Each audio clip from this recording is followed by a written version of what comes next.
જય શ્રી રામ મિત્રો, ગઈકાલે અયોધ્યાની અંદર ભગવાન શ્રી રામના મંદિરની અંદર ભગવાનની પ્રાણ પ્રતિષ્ઠા થઈ છે અને આજથી સામાન્ય દિવસો શરૂ થયા છે, પરંતુ હવે તો રામ રાજ્ય આવી ગયું છે અને મારા ઘરની અંદર પણ રામ રાજ્ય આવી ગયું ને એવું લાગે છે. કારણ કે આજે મને પૂછ્યા વગર જ સરસ મજાનું ભોજન બનાવ્યું છે. આમ તો આ સાદું ભોજન છે.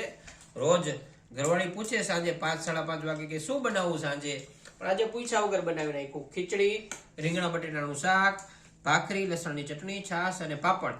આ એકદમ સિમ્પલ ભોજન છે. શિયાળાની અંદર તો આ લગભગ દરેક ઘરની અંદર થતું હોય છે. એમાં પણ અમારા કાઠિયાવાડી મિત્રો અને કાઠિયાવાડી પરિવારો છે ને, એમને ત્યાં આ પ્રકારનું ભોજન સામાન્ય છે અને આ ભોજન ખાવાથી શરીર હેલ્થ રહે છે ને શિયાળાની અંદર એમ કહી શકાય સરસ મજાની ઊંઘ આવી જાય છે ને થોડીક પૌષ્ટિકતા પણ મળે છે. આ ભોજનની સાથે જો ઓરો હોય તો મજા આવે, પણ ઓરોના બદલે રીંગણા બટેટાનું મિક્સ શાક છે સરસ મજાનું. એટલે આજે કોઈ વાનગી નથી બનાવી, પણ આ વાનગીથી કમ પણ નથી, કારણ કે ખીચડી છે ને એ સૌથી વધારે પોષણ આપતી વાનગી છે, રસોઈ છે. અને સરસ મજાની ખીચડી બનાવી છે એટલે આ ખીચડીનો સ્વાદ છે એ હું માણીને તમને કહું કે ખરેખર કેવી બની છે. મેં છે ને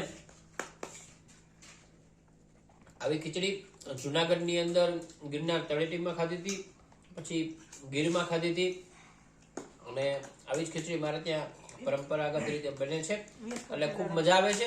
અને જે મિત્રો આજે મને ફરિયાદ કરતા હતા ને કે ભાઈ તમે રેસીપી બનાવો છો, વિડીયો બનાવો છો ને મોઢામાં પાણી આવી જાય છે, પણ અમારે કેવું કેમ, તો ફરી એક વખત કહું છું, ગમે ત્યારે કહી દેજો. ઘર તો બધાને ખબર જ છે.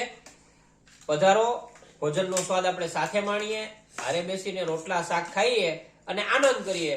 આખો દિવસ ટેન્શન હોય, સમાચાર, રાજકારણ, અલગ અલગ પ્રકારના લોકોને નોકરી ધંધાના ટેન્શન હોય, તો આ બધા ટેન્શનને દૂર કરીને સાંજના સમયે પરિવારની સાથે આવી રીતના ભોજન કરવું, આનંદ માણવો, એ આખા દિવસનું સ્ટ્રેસ અને જે મગજની અંદરની ઓલી હોય એ બધું નીકળી જાય છે. શૌર્યને જોઈ લેજો, સરસ મજાની ખીચડી ખાય છે. એટલે નાના બાળકો ખીચડી ખાજો. મારી યશવી ખાય છે. હેલો ફ્રેન્ડ્સ, જય શ્રી કૃષ્ણ. હું છું શૌર્ય. તો કાલે અને પરમ દિવસ અમે બહુ સારું ખાઈ લીધું હતું, એટલે આજે હું અને મારા પપ્પા બોલે ને તો હારી જ વસ્તુ બોલે, એટલે મારી મમ્મીએ અને મારી માસીએ પૂછ્યા વિના એને કાલે છુપીને બનાવી લીધું. એટલે એને આ ઠંડીમાં બહુ હારી, અને એને જેને તાવ અને શરદી હોય ને એ મટી પર જાય. એટલે શૌર્ય છે ને, શૌર્ય ખીચડીના વખાણ કરે છે. આમ તો એક ખાવામાં બહુ પેલા નાટક કરે કે ખીચડી નથી ખાવી, નામ નથી ખાવું. એને તો રોજ અલગ અલગ પ્રકારની વાનગીઓ જ ખાવી હોય. ફાસ્ટ ફૂડનો શોખીન છે, પણ એનો ફાસ્ટ ફૂડ હમણાં સ્ટોપ કરાવી નાખ્યું છે. અને અત્યારે ખીચડીનો સ્વાદ માણીએ છીએ, ભાખરી ખાઈએ છીએ.